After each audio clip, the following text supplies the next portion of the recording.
हाक तुमची साथ आमची। सुरगाणा तालुक्यात प्रधानमंत्री आवास योजना प्रपत्र ड साठी गरीब गरजू आदिवासी बांधवांची पात्र यादी सभापती उपसभापती गटविकास अधिकारी पंचायत समिती सुरगाणा यांना भारताचा लोकशाही या युवा शक्तीच्या संघटनेनं निवेदन सादर केलंय। या निवेदनात म्हटलंय, प्रधानमंत्री आवास योजना प्रपत्र ड मधील पात्र होऊन ऑनलाईन झालेले तालुक्यातील एकूण 61 ग्रामपंचायतींचे 17,952 आदिवासी बांधवांची पात्र यादी दिनांक 15 ऑगस्ट 2018 च्या ग्रामसभेद्वारे पंचायत समिती जिल्हा परिषद यांना सादर केली।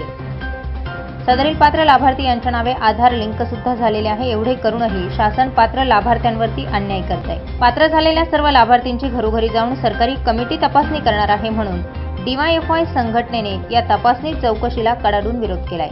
तालुक्यातील सर्व म्हणजे 17,952 लाभार्थींची कुठलीही तपासणी न करता सरसकट त्यांना मंजुरी देऊन 2,50,000 रुपये घर विनाअट मंजूर करण्यात यावं आणि जर का जबरदस्ती करून सरकारी तपासणी कमिटी गावात घुसखोरी करून प्रत्येक घर पाहणी करत असेल तर गावकरी आणि तपासणी कमिटी यांच्यात संघर्ष होईल याची दखल घेण्यात यावी, असे या निवेदनात सादर करण्यात आले। निवेदनाची प्रत पोलीस निरीक्षक सुरगाणा, गटविकास अधिकारी आणि तहसीलदार सुरगाणा यांना पाठवण्यात आली। सदरील निवेदनावेळी पांडुरंग गायकवाड, सुभाष भोये, मोनिकाताई पवार, राहुल आहेर, कान्हा हिरे, नितीन पवार, भारती चौधरी, भिका राठोड, राहुल गावित आदींच्या स्वाक्षऱ्या आहेत। सुरगाणा तालुक्यामधील एकूण 61 ग्रामपंचायतमध्ये 17,952 लाभार्थी हे अत्यंत गरजू आणि गरीब असून त्यांची ड यादी बनवताना 15 ऑगस्ट 2018 रोजी त्यांची सगळी तपासणी करून आम्ही ग्रामसभेद्वारे सगळे लाभार्थी पात्र करण्यात आलेले आहेत।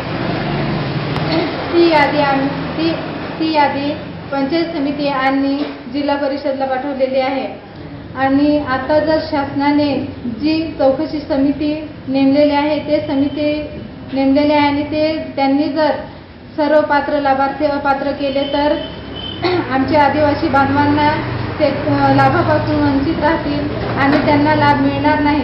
म्हणून आमची अशी एक विनंती आहे DYFY मार्फत की ही नियुक्त केलेली योजनेकरिता नियुक्त केलेली जी चौकशी समिती आहे त्यांनी 61 ग्रामपंचायतीमध्ये जेवढे लाभार्थी आहेत तेवढे लाभार्थी सरसकट लाभार्थ्यांना लाभ द्यावा आणि ते मंजूर करावेत अशी आमची मागणी आहे। अन्यथा हे जर त्यांनी ऐकून घेतलं नाही तर आमची DYFY कमिटी ही जी नियुक्त केलेली चौकशीसाठी नियुक्त केलेली समितीला सुरगाणा तालुक्यात प्रवेश करू देणार नाही याची दक्षता त्या समितीने घ्यावी, एवढी आमची विनंती आहे।